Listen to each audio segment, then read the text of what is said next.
I'd like to call the January 5th, 2026 Crest City Council meeting to order at 7 o'clock p.m. If everyone would please rise for the Pledge of Allegiance to the flag. I pledge allegiance to the flag of the United States of America and to the republic for which it stands, one nation, under God, indivisible, with liberty and justice for all.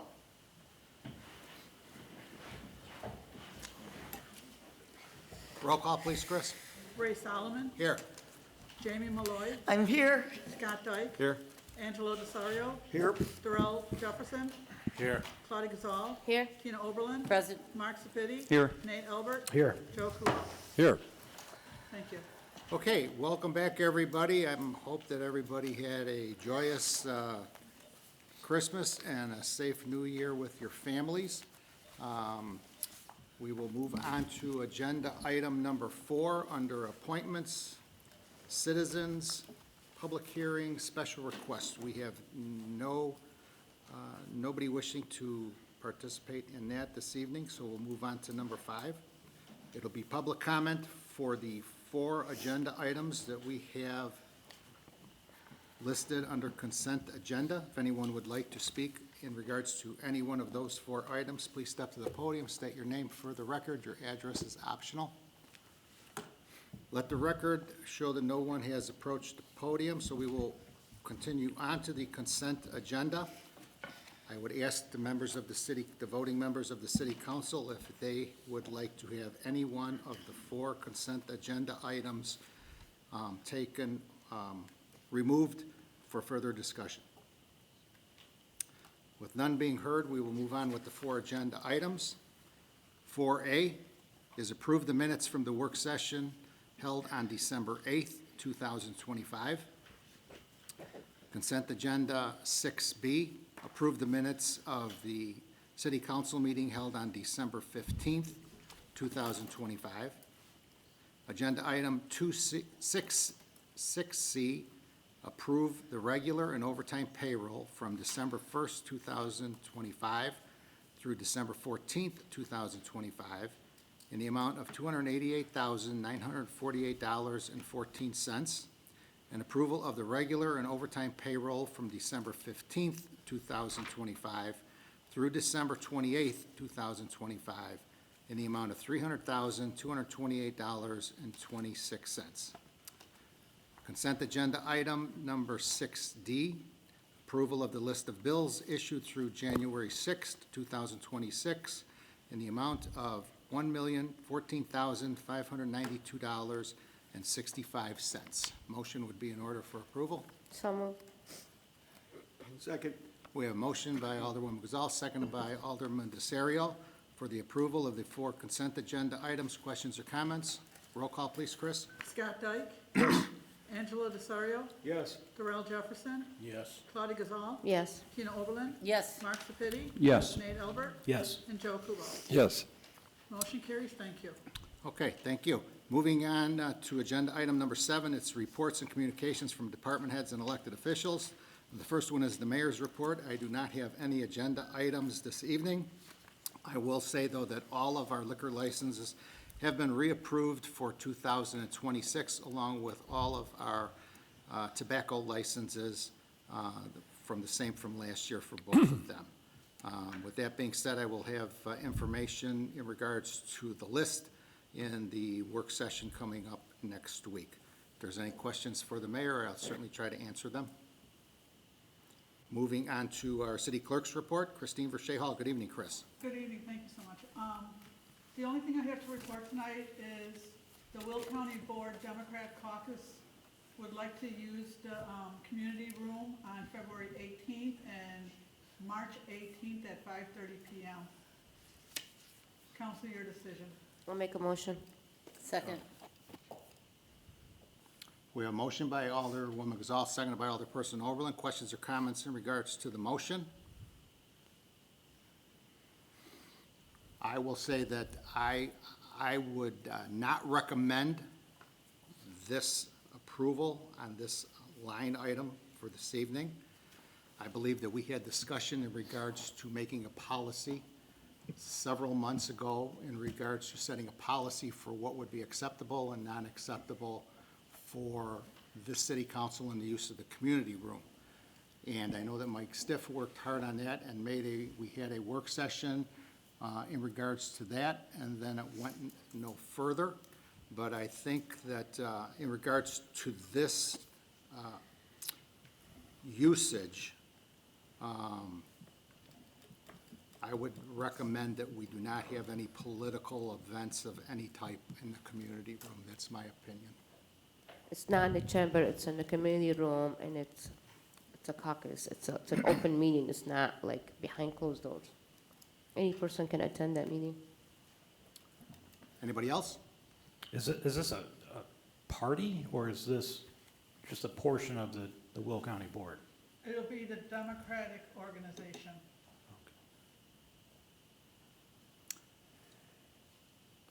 I think we'd be opening up a can of worms with any other political organization that would want to use that room. It's my personal opinion. Anybody else? So we've yet to finish this, I take it, finalize who can and cannot. Well, whoever made the motion second, they could withdraw their thing and have this, well, you could vote no, or you could do it that way. We could.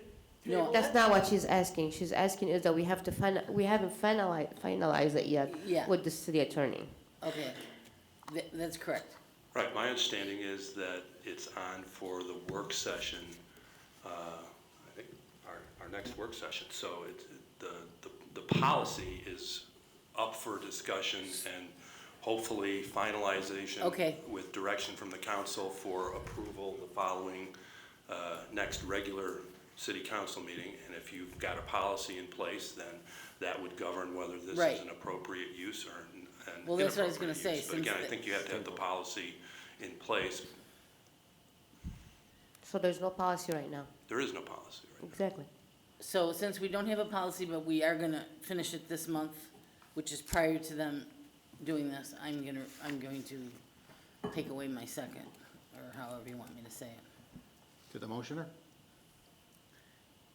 Keep in mind.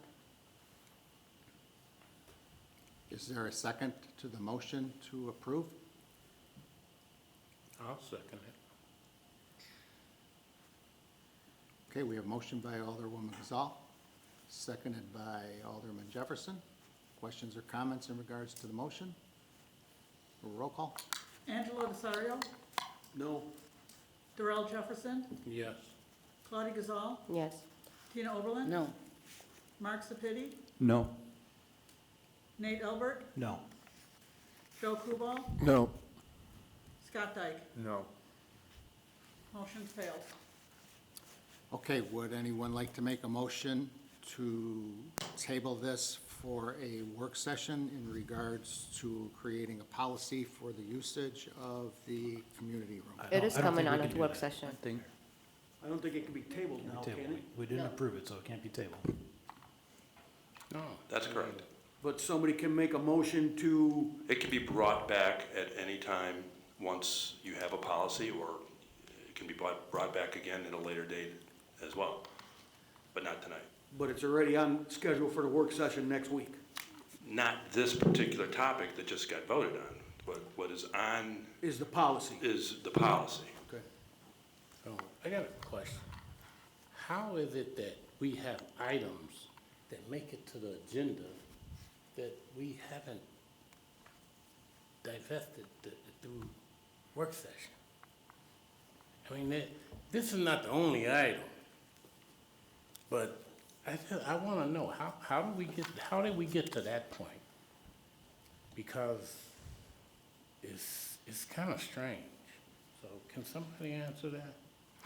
Are you talking about this particular item? I got an email. No, items, period. I mean, we talking about a political organization having a meeting here.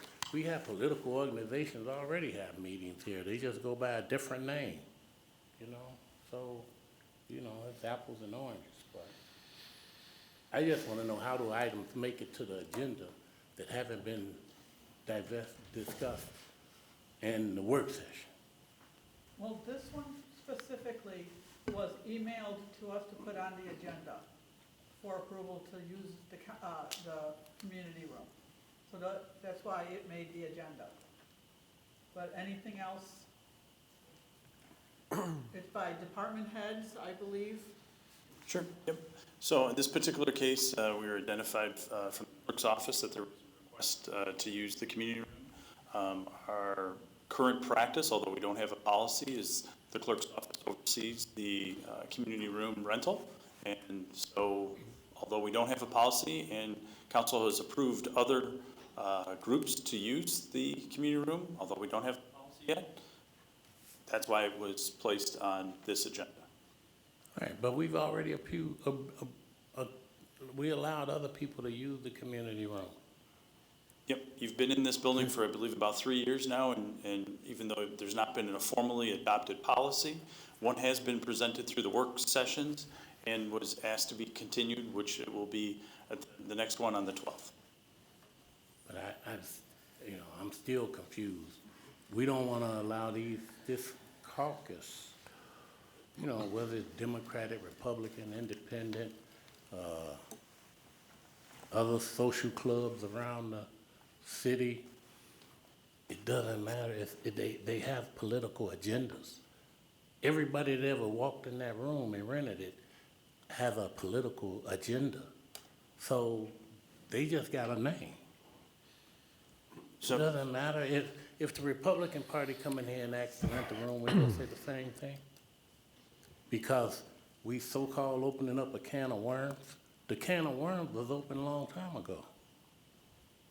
If this group chooses to. No, I'm not talking about the group. I already know what this group thinks. I already know where everybody stands.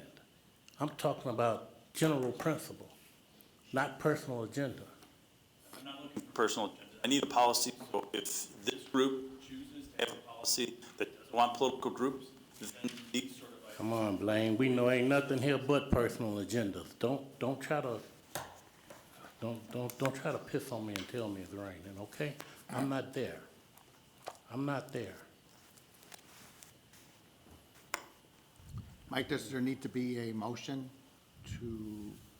since it was an agenda item, a motion to table it for further discussion at a work session? No, there was a motion to approve that failed. It's done. Okay, Right, and I think this goes back to the request that Alderwoman Gazal had 6 months ago, 2 months ago, 10 months ago, to talk about this at a work session and get it finalized. And I know Mike, on you an sent an agenda. email on December 14th showing us the history of it. It's shame on all of us for just not getting it done. And unfortunately, this entity is going to suffer and not be able to use the room until we have it in place. Correct, and it was a resident, which she's Sherry William, I'm gonna say that, she sent an email to me, to Chris, and to her staff. She's a resident that cannot use this room regardless of what political or what room or what agenda item they have or whatever they're gonna discuss. And I said, I'll ask, we'll put it on the agenda. Yeah, so let's get a policy made up and we'll be on our way. We can still vote on this at our next meeting, it's just as long as we can get it hammered out at our next work session. Right, once you have a policy, and if this group falls within the policy, I think just based off the email and my past history with this, that there was a question as to whether you're gonna limit it to nonprofits, if you were going to allow, parties and,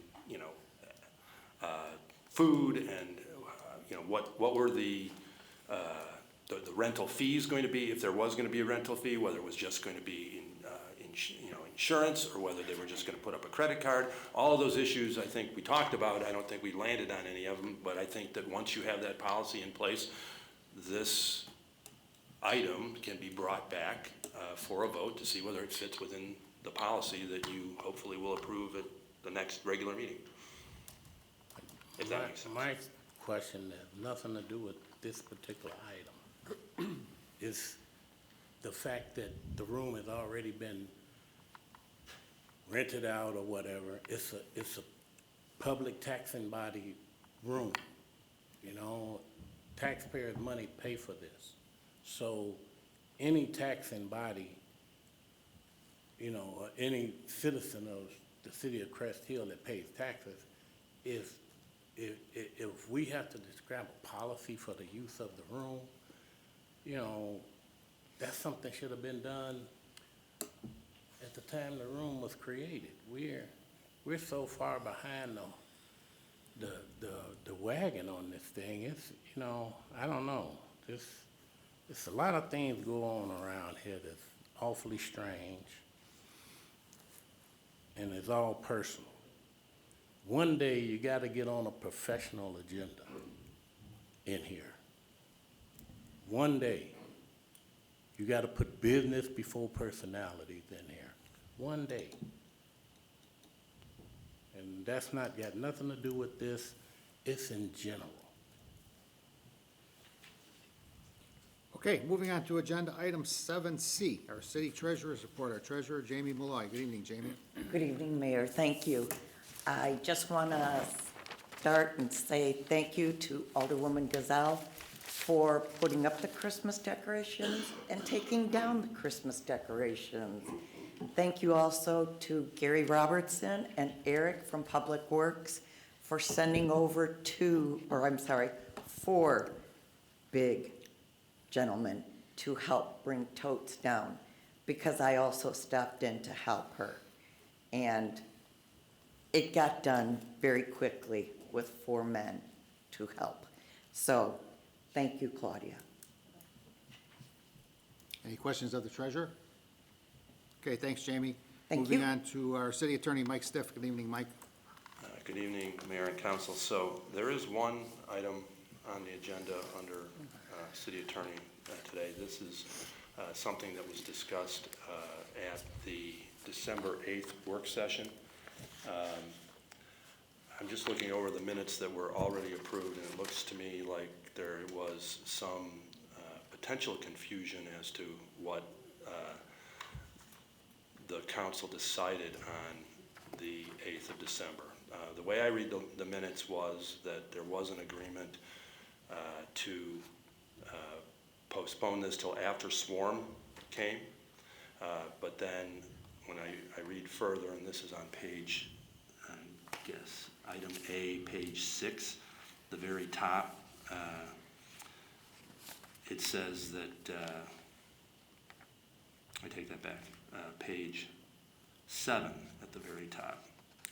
Alderman Albert and other council members supported the immediate repeal, and this is, I'm sorry to not introduce it, this is the repeal of ordinance 427, which is the section 2.92 of the city code. And again, on the minutes, page 7, Alderman Albert and other council members supported the immediate repeal, viewing the existing language as too vague and potentially problematic. Alderman Albert and others believed that the vagueness could lead to issues, with Alderman Albert stating his preference to repeal the ordinance and later draft a clearer version if needed. Mayor Solomon conducted an informal vote to repeal ordinance 427, and that was 4 ayes, 4 nays, with Mayor Solomon breaking the tie. It says the informal vote concluded, resulting in a 4-4 tie broken by Mayor Solomon voting in favor of repeal. However, the final decision would be postponed until Swarm could provide further explanation on the insurance aspects. Again, my understanding was that it would be brought back and then Swarm would still come. I think it's a little bit ambiguous. I will leave it to you folks as to whether the idea is to repeal it now or whether you want to wait until after Swarm makes their presentation, which is on the 12th, January 12th. So a motion could be made to table it. Again, my recollection was that it was to move forward. Councilman Sapiti pointed out that his recollection was different, and again, reading these notes, I don't think, or reading these minutes, I don't think it's entirely clear as to whether my recollection is correct or somebody else's is correct. So I think it got on the agenda because I think it should have been on, and again, if my recollection is correct, the last meeting, but it didn't make it on due to staffing issues, and it just fell through the cracks. So we put it on for tonight. But again, if the council's desire is to table this until after the sworn presentation, that's certainly something that is. Well, I believe another week is not gonna hurt anything. If the sworn is coming here on the 12th, I think we should just do the diligent work, and then you can put it back on the following meeting. Yeah, I think the notes are perfectly clear as to and how that issue should be moved forward. The last sentence says it all, regardless of what was said prior to that. However, the final decision would be postponed until SWARM could provide further explanation on insurance aspects. I don't know how that could be interpreted any other way than what is said there. Well, I don't remember, A final decision would be postponed. These minutes were voted on and approved tonight. If someone didn't think that there was anything, or if this wasn't an accurate summarization, then it should have been mentioned before the vote on them tonight. Well, I think it's clear that I think it's, the fact that we had a straw poll indicated that, I even called Blaine, the previous work council, and asked him where it was at, because it was supposed to be on there. Did I not call you and ask you that? Okay. You did. but you the whole said- idea to have SWARM come and talk to us about this was so we could gain more information. And the key to making a vote that's informed is by getting all the information before you make the vote. That's how I understand it. You may recall that I said I would bring SWARM here prior or after, depending on, and there was discussion both ways. So, again, I committed to getting SWARM here as soon as I possibly could, and they are available on the 12th. They've actually sent me a draft presentation actually today for the 12th. I have all of the information that I need to make an informed decision on this. So therefore, I put it in the form of a motion as presented. It just said that it seems like what you stated earlier. It seems like there's like a lot of hard feelings in here. We can't ask 1 week to get information. 1 week. This is crazy. Wow, we're starting the year on a good foot. Wow. Is there a second to the motion? Is there a second to the motion? Is there a second to the motion? Motion, Well, I will second it, I mean, so we can at least vote on it. okay, we have motion by Alderman Albert, seconded by Alderperson Oberlin, to approve an ordinance amending Title II Administration and Personnel, Chapter 2.92, Actions Against City of the City of Crest Hill Code of Ordinances. Questions or comments? Question. Now, we took a straw vote on this, and correct me if I'm wrong, a straw vote is not an official vote. It's just a consensus of if it's a popular thought or not. So, I don't want anybody to get confused and think that a straw vote is an actual vote. The only actual vote is on council meeting nights, not work sessions. I agree with that, Alderman. The straw vote was to put it on the agenda for the December 15th meeting, and it wasn't put on, so here we are. Roll call first. Final decision would be postponed until SWARM could provide further information on the insurance aspects. How do you interpret that? If we're asking for a final decision tonight, it wouldn't be until SWARM was here, because we haven't heard from them yet. I mean, come on. I interpreted that as the final decision on if we were gonna redo it. But regardless if you guys interpret or not interpret, if somebody's asking for more information, we all sat here at what time? Constantly, depending on who's on that chair there, things change. The more information we have, the better. How hard is it right now, all of a sudden, we don't want information? I'm kind of confused. Let's pull past minutes and see how most of you here wanted information, wanted all the paperwork here, so we can make the right decision. I guess now, we're not doing it that way. I mean, if we want to go into a discussion about it, let's go into the real reason why this item ever came up. let's just pull the top off of it. If we're gonna talk, let's stop talking under the table. Let's pull it up on top of the table and have an open discussion about why that item is even here.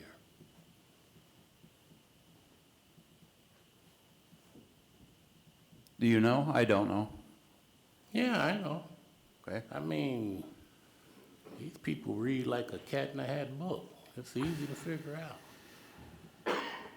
So if we're gonna have a real discussion, you know, let's talk about why it's really here.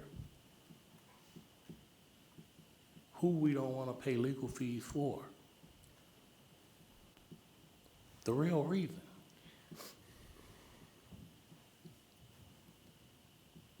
Because if I sue the city, I'm gonna sue for legal fees anyway, whether you pay them or not. But I'm not suing the city.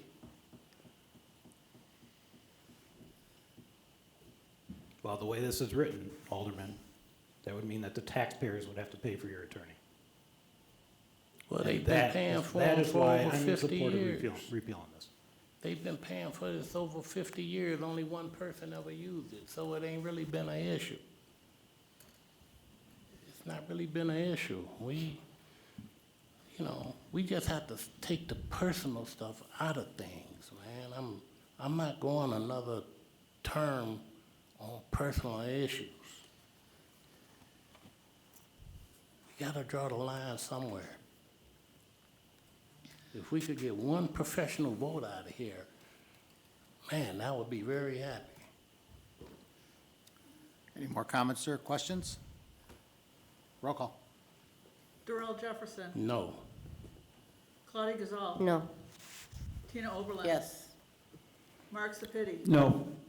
Nate Albert. Yes. Joe Kubal, Yes. Scott Dyke, No.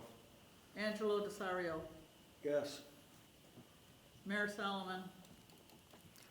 Mike, let me ask you a question. If this motion fails, is it done, or is there a chance to bring it back for further discussion after the presentation next Monday?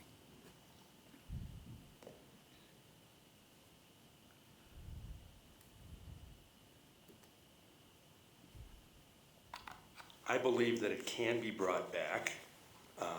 It would need back on an agenda, and, you have to have a concurrence of a majority. It can be if after the sworn presentation, there is a decision to bring it back in a different form as suggested by whoever up there made that suggestion, it can be in a different form, but it can be brought back, yes. And in the same vote, if it was to pass tonight, it could be brought back later to repeal it? Sure, you could bring it back in the same form. I would be very adamant that if you're going to bring it back, as opposed to waiting a week to, hear the discussion and then maybe give me direction to draft something different. Again, I've never taken the position that this is absolutely unnecessary. My position has been, it's 50 years old, it's vague, whoever wrote it and whatever the council had in mind at the time, I don't know. I don't think there's anybody up here that actually is able to say what this 1977 council wanted this to accomplish. So I'm not saying that you can't figure out an alternate version and still have something on the books that covers certain situations. I'm not saying that you can't have that. I'm saying that this version, I don't like. I think it's obsolete and archaic at this point. But that doesn't mean that you can't find some alternate ordinance that you think should apply. And as suggested by Alderwoman Gazal, that may be informed by the discussion with Swarm. Okay, so personally, I didn't think that a week would make a difference if we waited. But with the discussions that we've had here and our options going forward, I think it's in the best interest right now and I vote yes. Motion carries. Ordinance 2044.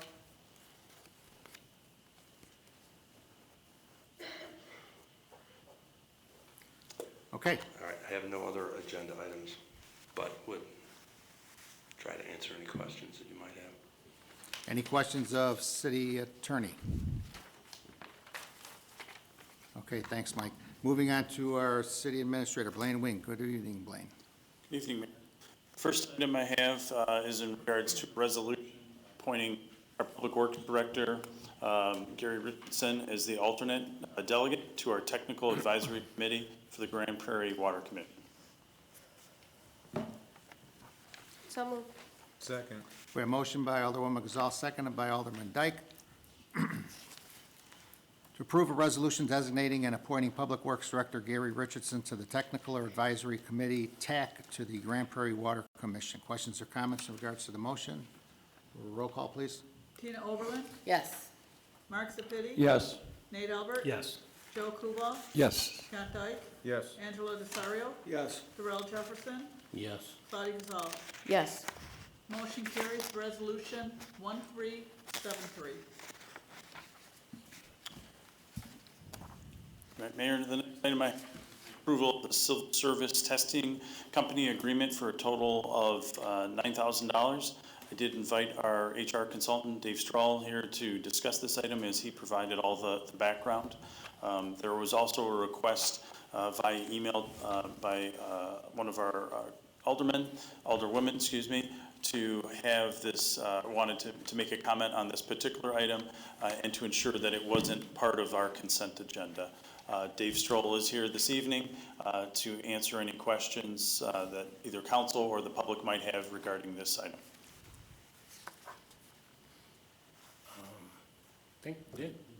Didn't we agree that we were just gonna go to referendum on this? We are currently still statutorily required to be part of the civil service. We have several tests that are pending, and so we need to have some sort of process. The referendum question is not until March 17th, so between January and March, we would basically be stalled and not filling the lists and fulfilling our obligation for the Civil Service Commission that is on the books currently. So, but currently, our civil service test is done by JJC, I believe, right? That's Julie. actually the physical location, but that has been the physical location in the past where they've proctored the test. Under this new proposal, we don't have to use them to proctor tests anymore. They can all be done remotely, and it makes things easier from a coordination standpoint where we don't have to find a day, pay JJC any longer, and we get the results quicker. Part of the reason to get this going, even though there's a pending referendum right now, is that by civil service rules, if we don't have an active list, we have to create one, and we have 2 lists that are currently expiring, and actually 3 that have expired, and 1 is going to expire shortly. So this will give us the ability to generate those lists and be compliant with the Civil Service Code.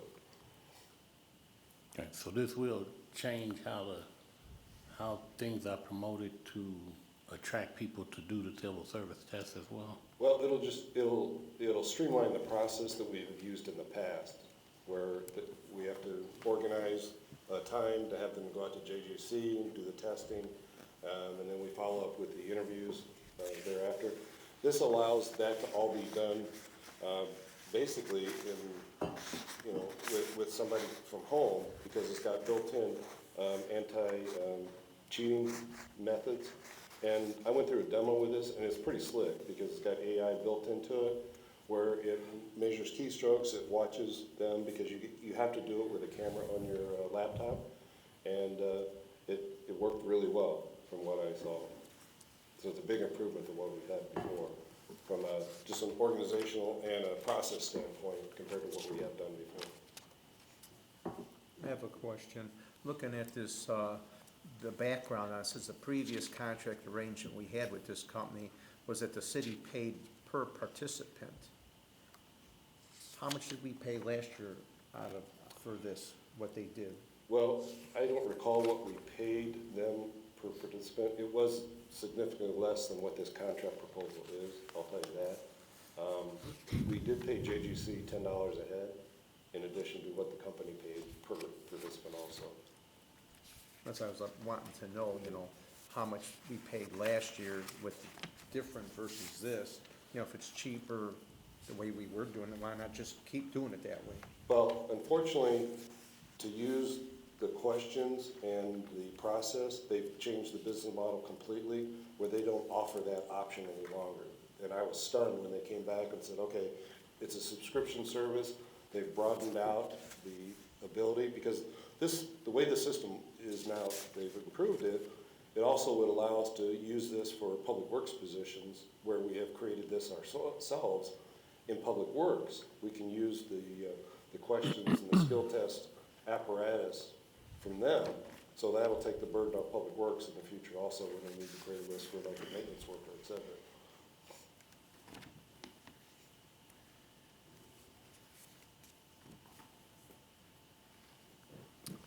Any other questions? What is Plan B? If we don't approve this, what happens? I guess I could look around for other testing options, but then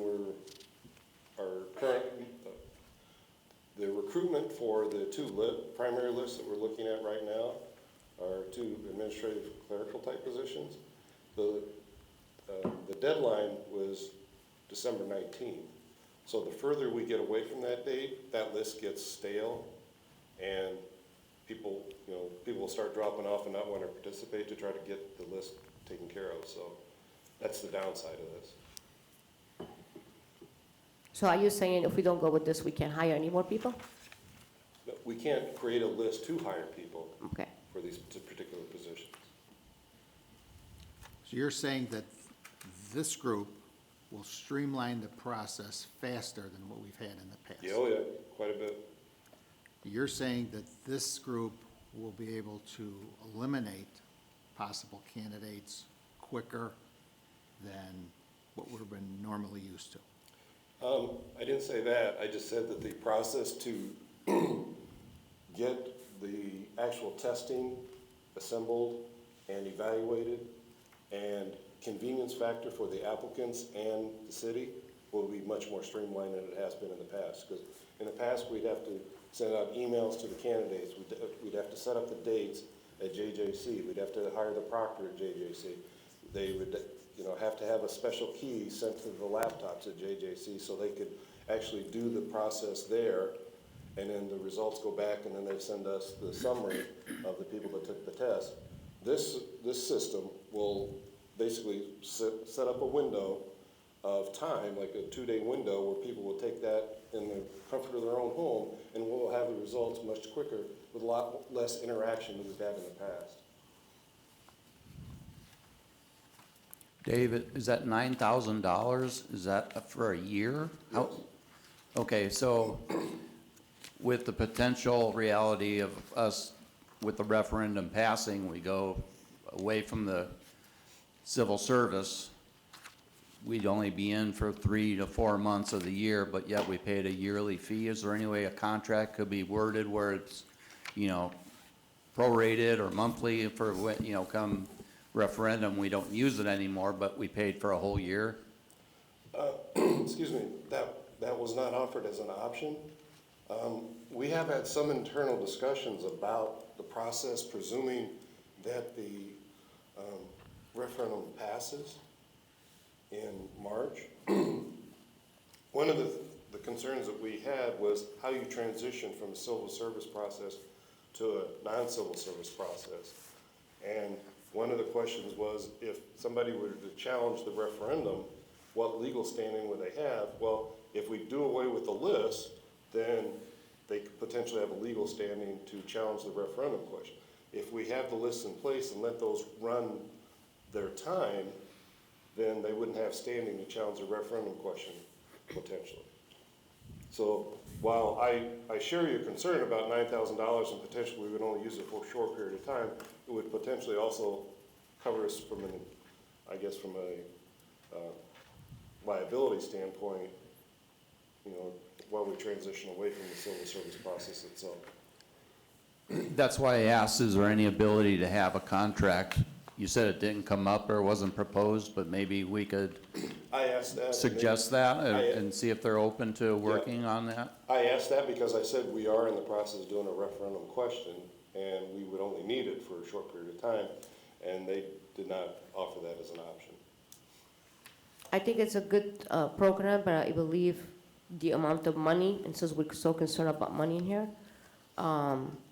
that we should, something that we consider after the referendum, if it passes, or if it doesn't pass, either way. I believe we should stay with the system that we are right now, because the fact that we cannot get some of that money back, or we just pay a portion if it passes, I have an issue with it, that part. It's a lot of money. Otherwise, I think it's a good thing for us to have, it's just not at this time. I think I'm a little bit more worried about the Plan B, though. Having a list that we won't even have a list. When is the election? When is the referendum on? March 17th. So, it's 2 months without even creating a list when something was due. You on can still December create a 19th. list, the way we do it, we've done it for We years. can't. That's We what don't we're have The saying. way Crest have done it for years. We don't have Claudia, that that's what they're option saying. anymore. It's not an option. They've done away with it, he's saying. There's no no other longer option. offer that service that way. Yeah. Well, so they don't, no longer JGC will do it? Well, JGC was only the testing piece. E-Skill was the actual test itself, and they would send the information out, and JGC, it would happen at JGC. So E-Skill is the vendor to create the test and to have the questions and grade the questions, et cetera. So that system will stay in place, but it was done on a per-head basis, and that doesn't exist any longer. It's just a subscription for as many tests as you want to do now. Oh, so long story short, we have no other choice. Well, This if we're company- using, yeah, if we're with this using the company. same, with this vendor through JJC, we don't have any other choice. Now, asking, can staff look? There's 4 other communities that we're aware of that are civil service. We can find out, again, that might be farther away. But we definitely could look to see what other communities are doing. We could also do our own tests, but that would put the liability onto the city. So, we would have to see if there are other vendors other than the current one that JJC uses. The issue here that you have is you're limited on the time because it needs to be done by the 19th, correct? No, just a point of clarification, the E-Skill and JGC are not connected through this process. We just use JGC because they are convenient to us, and they work closely with the city. So E-Skill and JGC have no relationship.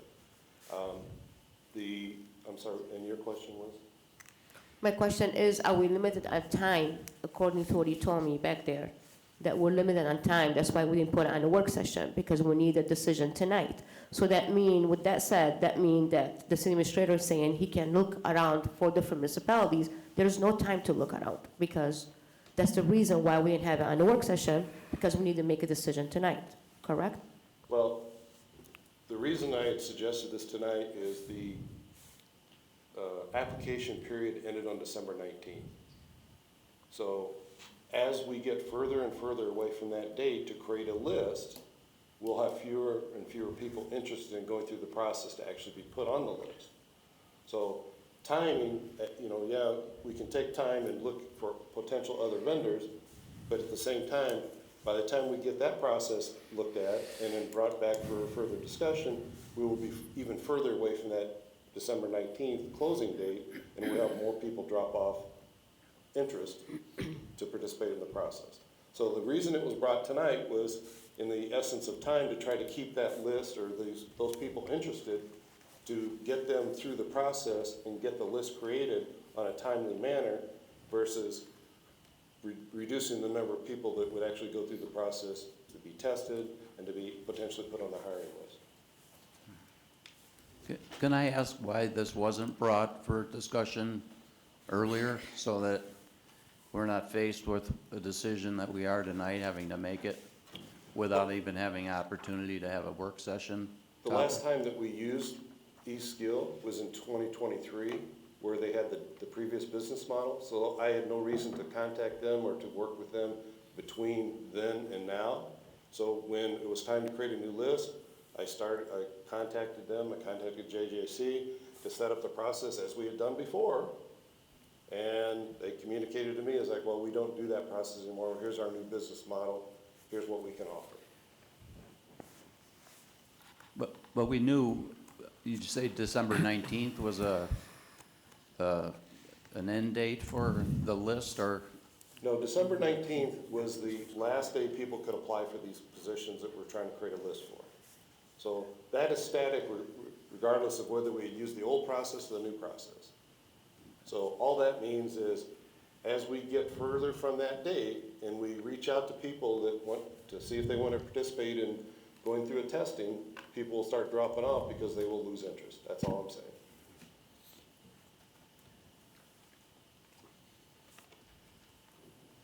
I make a motion to approve as presented. Second. Motion by Alderman Albert, seconded by Alderman Kubal, to approve the civil service testing company agreement for a total amount of $9,000. Questions or comments? Roll call, Chris? Claudia Gazal, Abstain.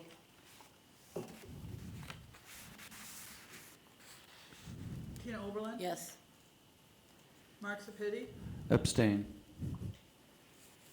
Nate Albert, Yes. Joe Kubal, Yes. Scott Dyke, No. Angelo Desario, Yes.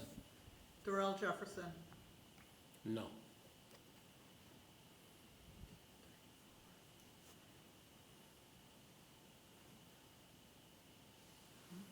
Four, two, yeah. Motion will carry. What was the vote, Chris? 4-2, with 2 abstains.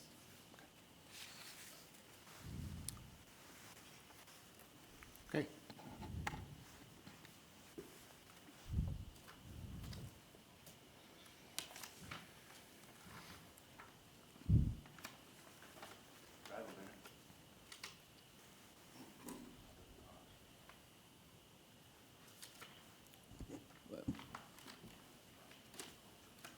Isn't a majority needed? Isn't a majority needed to pass?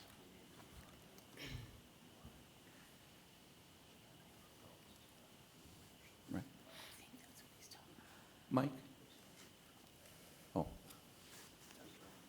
Can a motion pass with 4? Isn't a majority needed? That's what I'm trying to figure out here, whether these abstentions go with the majority or whether they are considered a nay vote. It really depends on whether an affirmative vote of the majority is needed or whether a concurrence of the majority is needed for this passage. And this is the spending of money, so I think it is the affirmative vote of the majority.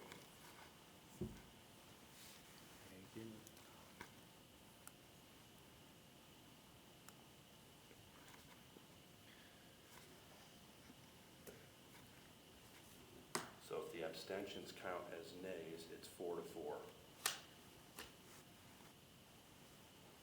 So my recommendation is that the mayor should break the tie. Mayor votes yes. Motion still carries.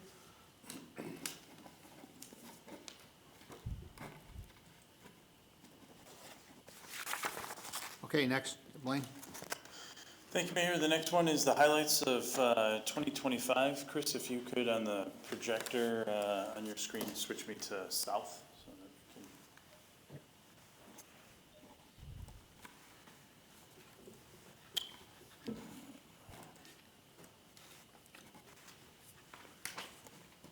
we can...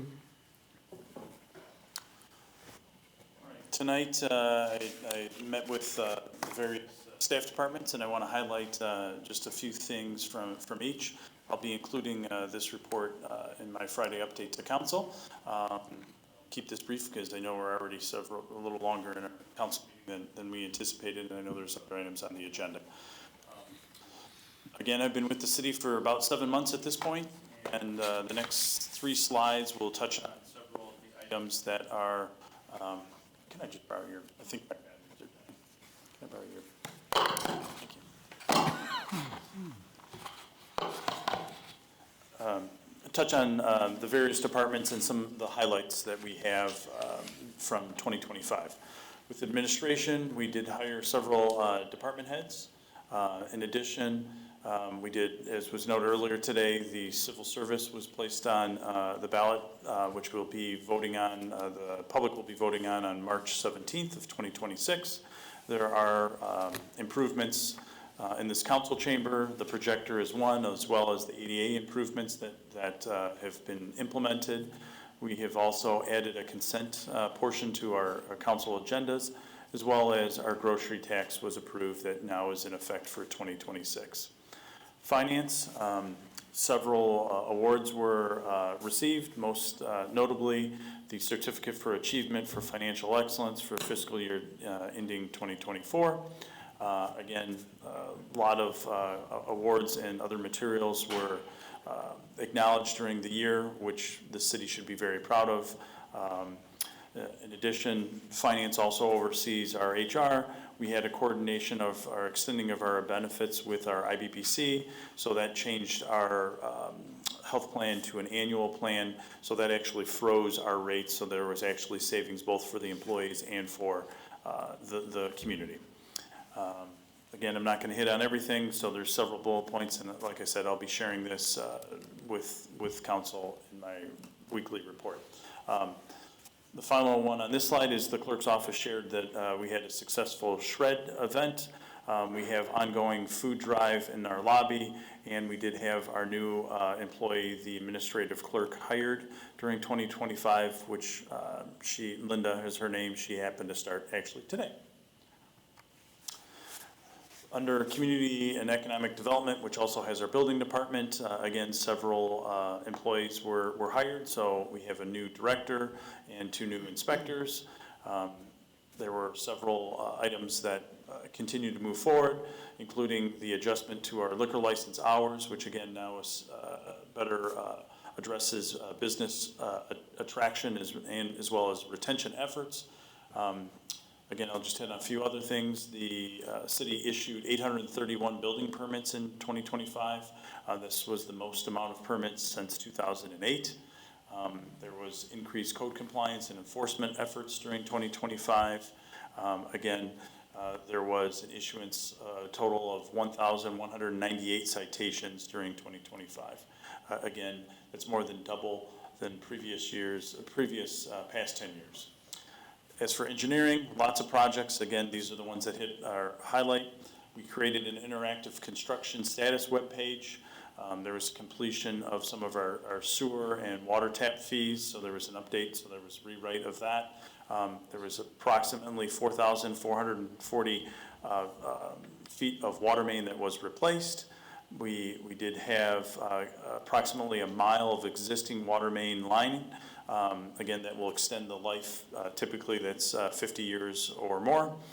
Had the completion of resurfacing and rehabilitation of 3.6 city street miles, and we did complete our interim review of the PFAS, which we had several meetings at, and will continue as we move to switch the city over to the Lake Michigan water.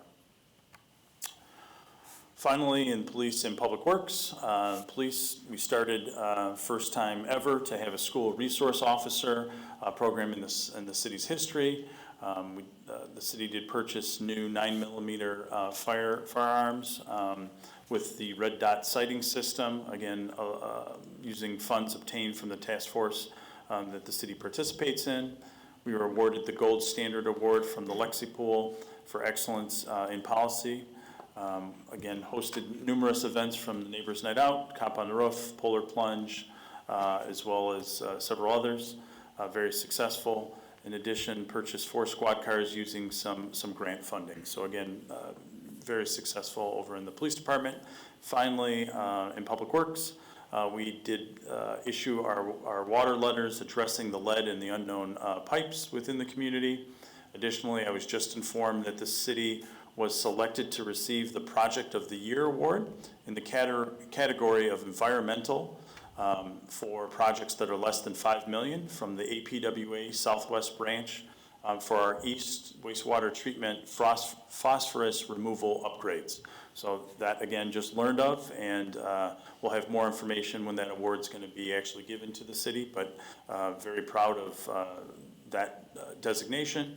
And then we did transition to a new Public Works Director, as well as hired several new staff members. And that's what I have for the highlights for 2025. Happy to take any questions. Any questions of City Administrator?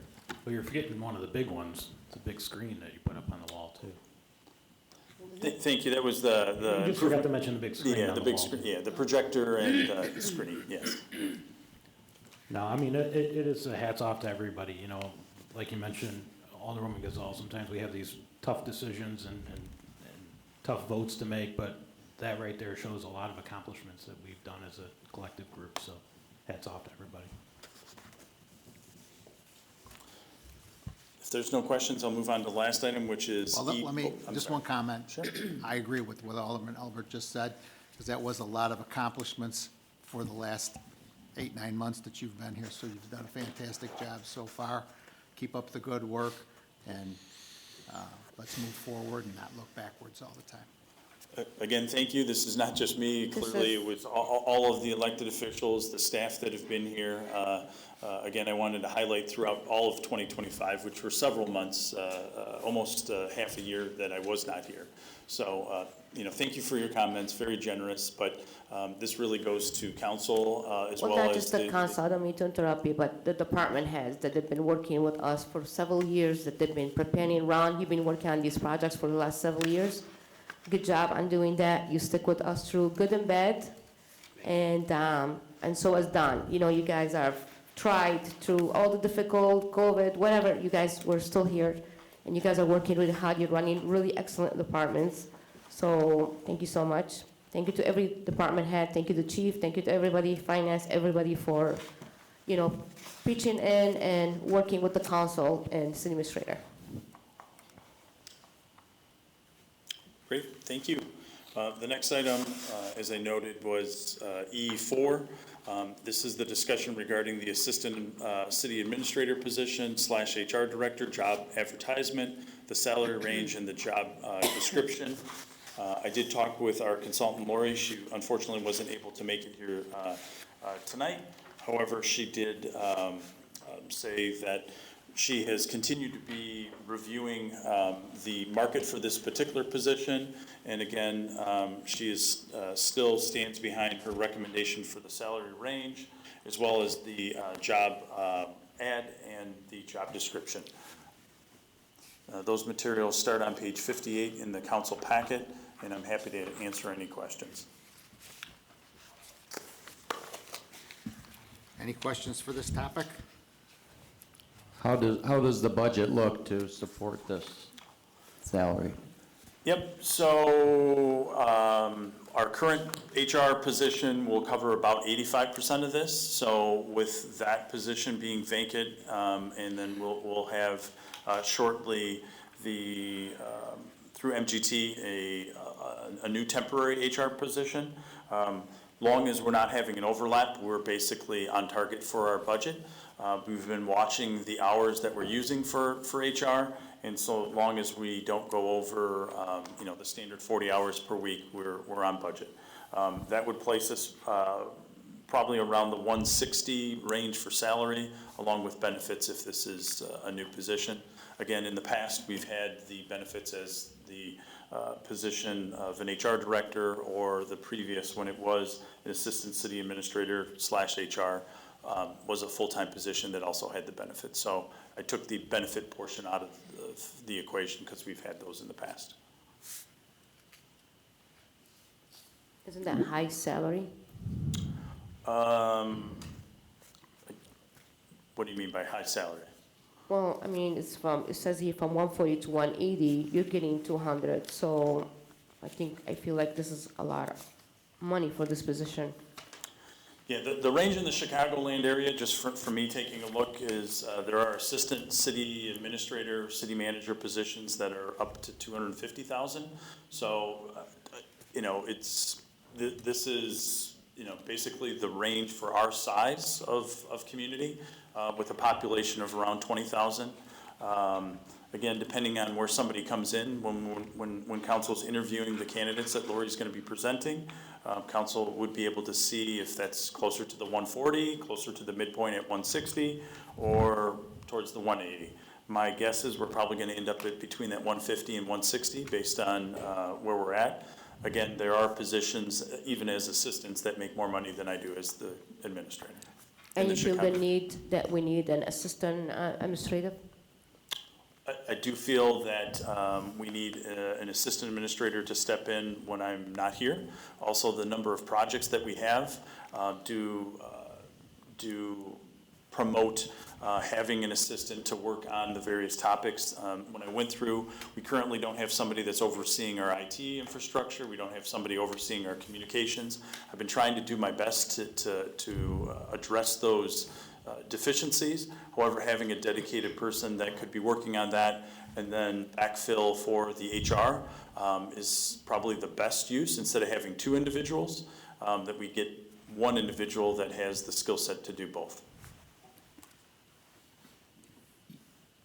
You said you know of a, was it an HR director or human resources or assistant administrator that make $250,000? Yeah, there are positions within the Chicagoland area that are. Okay, because I'm just looking at the chart that was provided to council, and this goes all the way up to the city of Joliet, 150,000 population, and neither of their directors on this list make anywhere near 250. And I don't think, Yeah, it's in the. offering, saying they're making 250 elsewhere makes it look like our salary range is way under. I mean, it's in line with Joliet's. If Yep, so when I asked. 175 to 180. Yeah, so when I asked Lori, I asked her to look at our specific area. When I addressed the comment of the Chicagoland area, up in the North Shore, there are communities that have the assistant administrator position / HR that are in that higher range. I'm not suggesting that, and neither is Lori through this. When there was a question about, this is getting close to my salary, that's where I noted that there are positions within the Chicagoland area that are at that higher salary range. But is that cost was based on population? Because each city has certain amount of, some people, like Joliet, you can't compare us to Joliet. Yeah, population, also North Shore communities during, I would say, the location, also due to the cost of housing and other factors do play a role in the salaries that are offered. Because the only reason why we had an HR assistant back in the day when Heather McGraw was here, because she was handling a lot of the attorneys. She was an attorney, so she was handling that portion, and that's the reason why she needed help. So I just want to make sure that's something that we're going to be using, not just, hire this amount of salary and there's not enough work for. Well, there's this more than enough individual. work, yeah. Quite honestly, if we chose not to go with an assistant administrator position, you could have an HR position along with some other sort of administrative, which would cost us more money.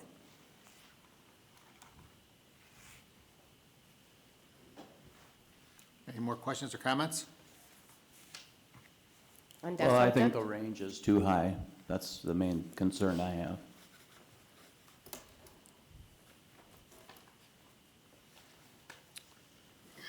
Okay, you have a recommendation for the approval of the draft job ad description, the salary range, and the job description. Job description, is there a motion? I just want to confirm, this will 100% take care of the HR responsibilities in the city? It will cover our HR, I could not say 100%, as we do already have grievances and arbitrations. That's where we use legal attorneys to help us, and also negotiation. But our day-to-day HR operations, yes. As opposed to a consultant or an interim position that we've had for the last year or 2 years? Correct, yeah. So we've averaged probably close to 35 hours with our consultant Dave for at least the last 2 years. I didn't go back further. But that is not addressing any of the, so we're spending about 35 hours currently on average for HR work. There is not any of the administrative component, which would be the assistant city administrator. I make a motion to approve it as presented. Second. Motion by Alderman Albert, seconded by Alderperson Oberlin to approve the recommendation of the draft job, ad description, the salary range, and the job description. Questions or comments? Roll call, Chris? Mark Sepiti, No, I think the salary range is too high. We can't be compared with Joliet. Nate Albert, Yes. Joe Kubal, Yes. Scott Dyke, Yes. Angelo Desario, Yes. Darrell Jefferson, No. Claudia Gazal, Yes. Tina Oberlin. Yes. Motion carries, thank you. That's all I had for this evening, but happy to answer any questions. I have several for you. The first one is, can you make sure that the several department heads that I've requested a couple of months ago that will look into their salaries because they're way behind compared to what we hire? And we need to take care of the people that have been here for a while. So this is something we have to put on the top of the agenda for that. Number two is your report from 2 weeks ago in regard the list of the work sessions that we're going to have. And I requested that names will be, and you said it in your email that you lost the post note. There's this particular item on your agenda. It's about considering changing the clerk and treasurer from elected to appointed. And since you don't have the names, I'm asking tonight I that did, the I did. elected official, I did. You I did? think that's a good idea to bring up. There's a lot of municipalities that have appointed city treasurers and appointed city clerks. So I think it's a point of discussion. good Yes. to know, thank you for, You're welcome, we Claudia. found the post note, okay, thank you.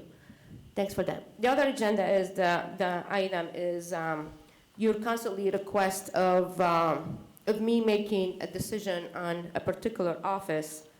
And I'm gonna repeat this again. Since there is an attorney right now involved, I will not be making any more decisions on who we move and who we do and what we do anymore. And I'm shocked that our attorney is not advising us not to get involved at this point. Just a particular thing. I'm the president of the homeowners association. And when we have somebody in legals and we hire an attorney to collect the money, legally, we're not supposed to talk to them. When the resident calls me, I will say, I cannot talk to you because you have legal. We have an attorney right now. You have to talk directly to the attorney. So it's just, since this particular person have an attorney right now,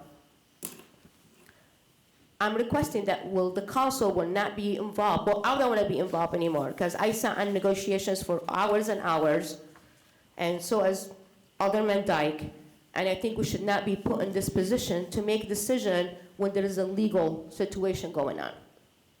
So I will be pulling myself out of this. I don't want to be questioned anymore on making decisions for an elected official. And part of your email, it says, elected official fulfilling their assigned responsibilities. I'm a very responsible person. I took that in offense, your email to me, because I've been working here for 18 years. I have gone above and beyond. Above and beyond. I'm not perfect, but I've gone above and beyond, and I take it very insulting that you're putting on us, especially on me, that we have to make a decision like that. Well, I take that an insult. Okay, I'm sorry you do. I don't have the authority. Council's the only body that has the Well, authority. but I don't have the authority either. You're one of the elected No, I officials. don't have, yeah, I'm elected official. I'm not gonna make personal agenda. There's a lot of personal agendas that we have to stop. If everybody stays in their lane, I don't see what is the issue. You work in your room, you close the door in your office, and you have to interact with nobody. This is getting way out of hand. We keep talking about we're gonna move forward, but we're not moving forward. We keep moving backward. And I'm gonna go to what Alderman Jefferson said. It seems like we're like nitpicking on certain things. I've never worked in a place where I demanded what I need to do. I will not be making those decisions, especially if there's a legal situation going on. That's just for the record. I'm covering myself legally. Sue for attorney fees. Well, if they keep pushing my bounds, I will, regardless if there's an ordinance or not.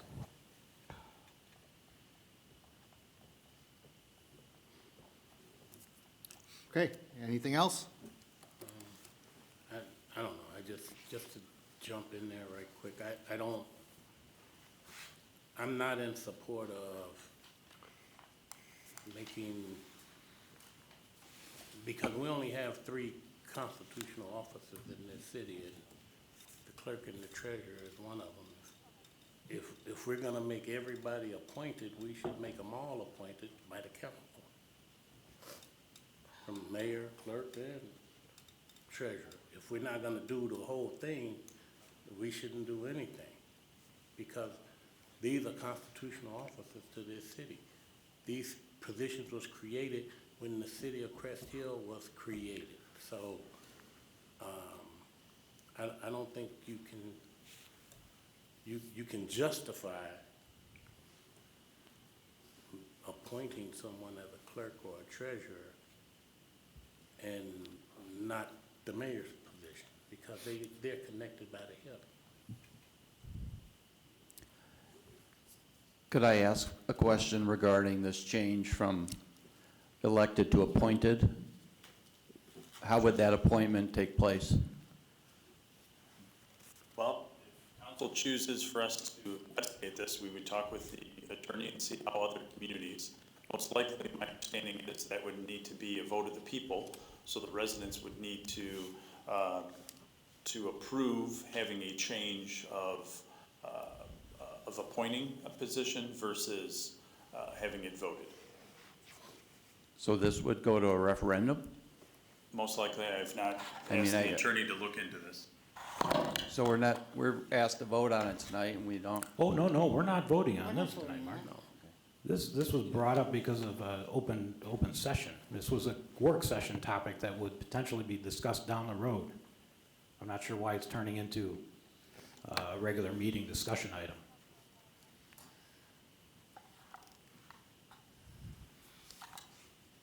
To answer your question, Mark, that is correct. I've not looked into this, so I mean, there is a process by which an appointed or a elected position can be changed to an appointed position, but I've not looked at it.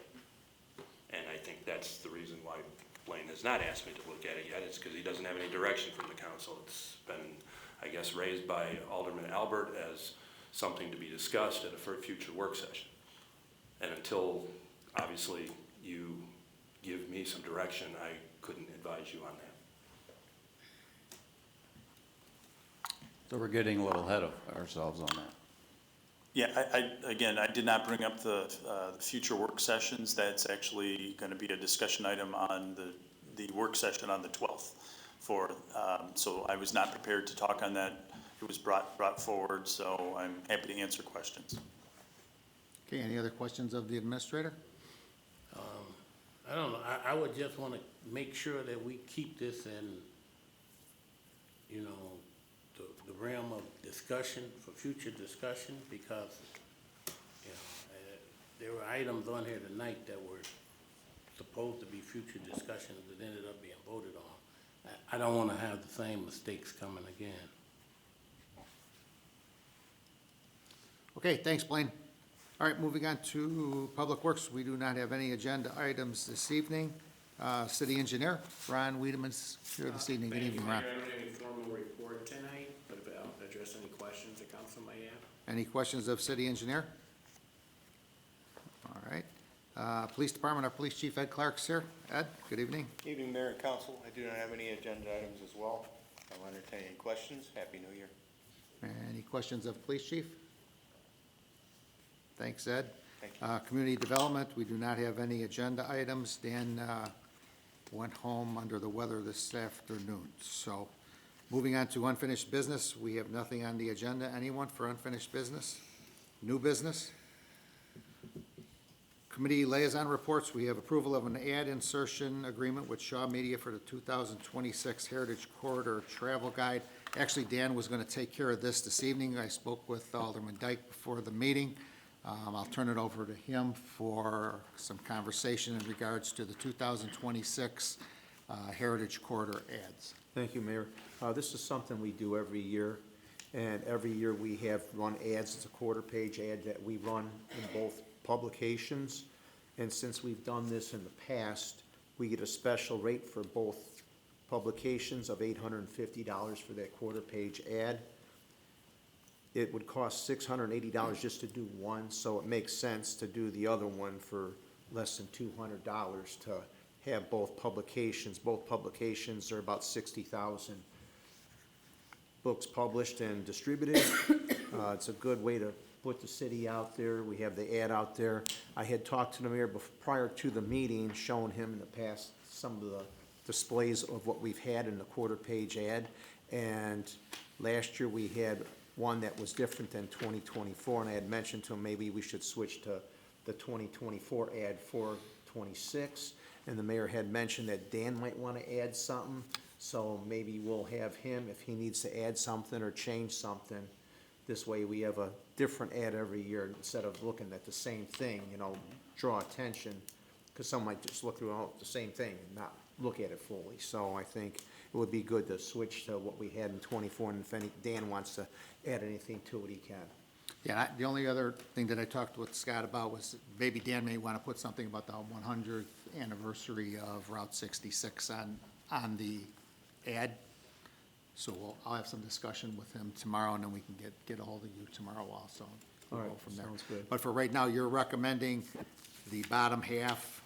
The quarter-page ad for Quarter-page ad $850 for under two the legacy, publications. the two guided by for $850 quarter-page ad, correct? Correct. I'll Okay. put that in the form of a motion. Is there a Second. second?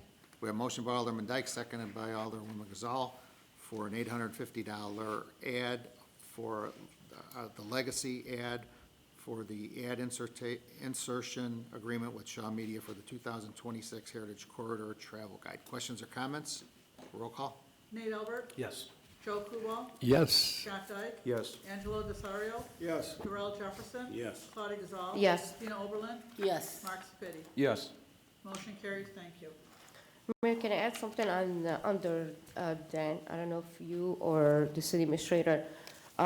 So I find out today that the corner of Larkin and, North Larkin and Plainfield Road, that bank that had been vacant for many years, I don't know if you guys are aware, there is a Dollar General coming.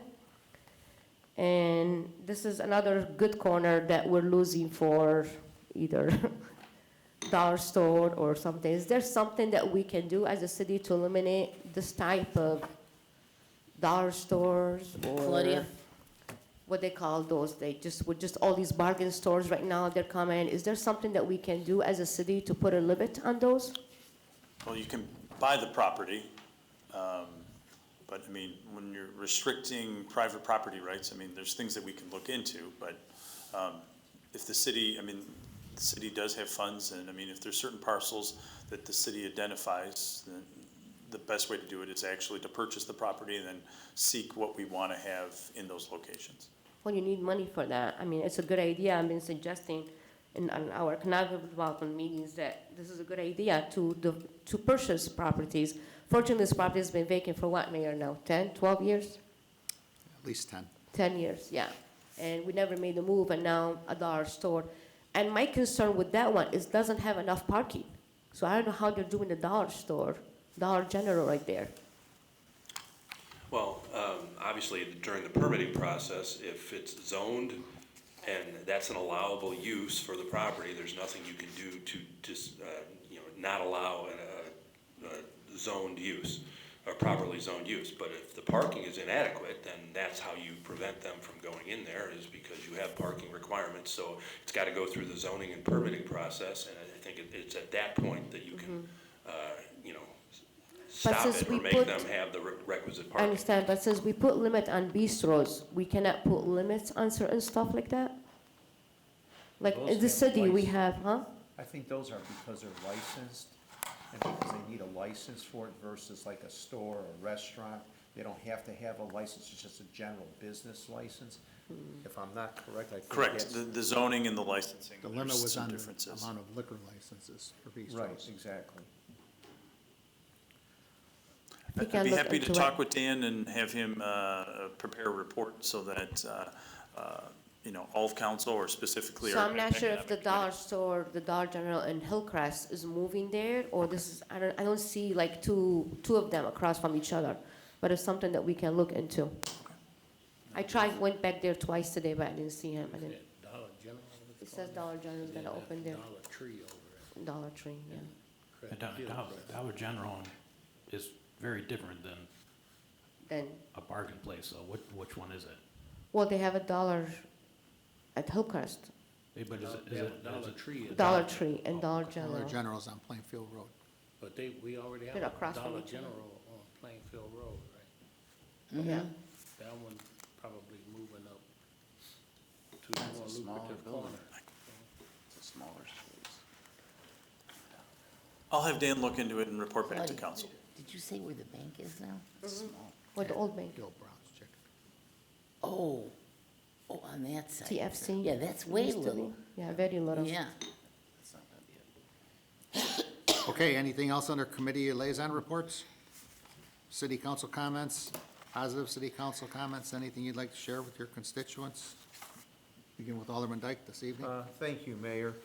Just looking at what Blaine had put for 2025 and what we highlighted and what we accomplished, hopefully 2026 is even better, since we'll have a full year with Blaine at the helm and hopefully steering us in the right direction and getting more things accomplished this year and getting all the people, all the temporaries that we have been hiring no longer with us and have full-time people here. So hopefully this year will be a lot better a year than last. And that's all I have to say. Thank you. Alderman Desario. Thank you, Mayor. I'd like to reiterate, Blaine, you're doing a great job with moving us forward. And I just want to wish all the constituents a very happy and prosperous new year. Alderman Jefferson. Nothing at this time. Alderwoman Gazal. Well, since we're talking about New Year, the greatest New Year present that I got this year was on January 3rd, when Venezuela had become free. It's the land where I was born. Even though I'm Middle Eastern, I'm also Venezuelan, for those of you who don't know. So I do have a lot of family members. They went to different countries to escape from a country that was ruled by social, political, economic crisis for the last 26 years, and now this country is free, thanks to the United States of America. And what a blessing. So keep them in your prayers, because they're going to be going through a lot of struggles still with all the changes and the drugs and the problems and the people that they were supporting the present, so-called. And that's all, Mayor. Alderperson Oberlin. Well, I want to wish everybody a very happy new year as well, and I want to double up on what Mr. Dyke said, or everybody said. Blaine, you're doing a great job, and keep it up. I'd just like to wish everybody a happy new year. Alderman Albert. Yeah, same thing, new year, fresh start. I wrote down what you said, Alderman Jefferson, we've got to we got to put the business in front of the personal. I appreciate that comment, and we'll live by that for this year. Thank you. Alderman Kubal. Nothing else to add. Okay. Public comment. Anyone like to address city council, please step to the podium, state your name for the record. Address is optional. Let the record show that no one has approached the podium. To our city attorney, Mike, is there a need for an executive session? There is, as per the agenda, there are two executive session items. One is 5 ILCS 122C1, the appointment, employment, compensation, discipline, performance, or dismissal of specific employees of the public body, and 5 ILCS 122C11, which is litigation when an action against, affecting, or on behalf of the particular public body has been filed and is pending before a court or administrative tribunal, or when the public body finds that an action is, and that should be probable, not probate, probable or imminent. Okay, I would ask for a motion for an executive session for both 2C1 and 2C11. So moved. Motion by Alderperson Oberlin, seconded by Alderwoman Gazal for an executive session. Questions or comments? Roll call, please, Chris. Joe Kubal, Yes. Scott Dyke, Yes. Angelo Desario, Yes. Darrell Jefferson, Yes. Claudia Gazal. Yes. Tina Oberlin. Yes. Mark Sepiti. Yes. Nate Albert. Yes. Motion carried, thank you. Okay, we'll be going into executive session at 8:24 PM.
So moved. Second. We have a motion by Alderperson Oberlin, seconded by Alderman Desario to go back into regular session. Roll call, please, Chris. Scott Dyke, Yes. Angelo Desario, Yes. Darrell Jefferson. Yes. Claudia Gazal, Yes. Tina Oberlin, Yes. Mark Sepiti, Yes. Nate Albert, Yes. Joe Kubal. Yes. Motion carries, thank you. Okay, we are back in regular session at 10:21. To our city attorney, Mike Stiff. Mike, is there any action needed to be taken coming out of executive session? There is, and I'm looking at the agenda and I'm a little confused as the numbering. So there's number 4, but then there's also a number 1 and number 5 and a number 2 and number 6 and a number 3. There will not be the need for any action on item 6 or 6-3. But there is the need for action on item 4/1, which is the possible adjustment of employee compensation. I will let Blaine make that recommendation. My understanding from the closed session discussion is that we'd be doing 3 things for the specific employee. We'd be adjusting the salary range for the current city engineer salary range to 107,926 to 149,312. Additionally, there would be an increase of, where did it go? $12,000 effective as of, I don't know if we're doing it as of 1/12 or if we're doing it as of tonight, to increase the position, allowing it for the eligible annual review and increase, and still provide the $6,000 stipend. That would bring the grand total, so the base would now be 135,100, and the grand total would be 141,100. My recommendation would be to make it effective tomorrow, Tomorrow? January 6th. And then, are we also okay changing the title to Director of Engineering? So move. Second. We have a motion by Alderwoman Gazal, seconded by Alderperson Oberlin for the motion, the description that was just stated. Questions or comments? Roll call, please, Chris. Angelo Desario, Yes. Darrell Jefferson, Yes. Claudia Gazal. Yes. Tina Oberlin, Yes. Mark Sepiti. Yes. Nate Albert. Yes. Joe Kubal. Yes. Scott Dyke. Yes. Motion carries, thank you. Anything else, Mike? Yes, on item 5-2 is the possible relocation of a physical office. The motion would be to relocate the city treasurer's physical office from City Hall to the Public Works Building on Oakland Avenue, and for Blaine to make the direction that was given in executive session. Motion would be in order as stated and discussed. So moved. Second. Motion by Nate. Alderman Albert, seconded by Alderman Desario. Questions or comments in regards to the motion? Roll call. Darrell Jefferson, No? Claudia Gazal, No. Tina Oberlin, Yes. Mark Sepiti, No. Nate Albert, Yes. Joe Kubal, Yes. Scott Dyke, No. Angelo Desario. Yes. Mayor, Mayor votes yes. motion carries, thank you. Okay, And again, item 6-3, there is no action necessary on item 6-3. Motion to adjourn, Mayor. Second. okay, we have a motion for an adjournment by Alderman Albert, seconded by Alderman Dyke. Questions or comments of the motion? Roll call, please, Chris. Claudia Gazal. Yes. Tina Oberlin, Yes. Mark Sepiti. Yes. Nate Albert. Yes. Joe Kubal, Yes. Scott Dyke, Yes. Angelo Desario, Yes. Darrell Jefferson. Yes. Motion carries, thank you. All right, meeting is adjourned at 10:25 PM. Thank you and good evening.